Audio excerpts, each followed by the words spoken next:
good day to you. Please introduce yourself. Good day, sir. I am Irish Joy A. Dutton, 24 years old, single. I'm living at San Francisco, Cagayan City, Isabela. I have one sister and I'm the eldest daughter. I am a college graduate. I took Bachelor of Science in Information Technology, major in Business Processing Outsourcing. Okay. Can you tell me your work experience? I have an experience here in the Philippines. I work as a house helper for 2 years ago to a couple with 2 children, 1-year-old and 11 years old. I do all household chores like cleaning, cooking, laundry, ironing, gardening, car washing, pet care, and my main duty is to taking care of their children. Okay.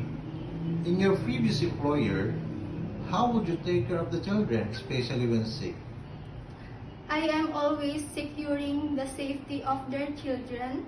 When the baby is sick, I will check the temperature and give medicine. When the baby is sick, I will call my employer. Okay. How would you describe yourself? I am hardworking, patient, honest, and responsible person. Do you have any tattoo? No, sir.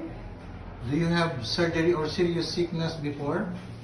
Yes, sir. I have an operation before in my right breast 1 year ago, and only one operation, and size is 3 by 2 by 1.7 centimeter. Okay. Do you have an allergy to certain food? None, sir. Do you smoke and drink alcohol? No, sir. Why do you want to work abroad? I wanted to work abroad to help my family financial and give them better future, and also to my future as well. Okay. If you get hard, who will take over your responsibilities at home? My parents.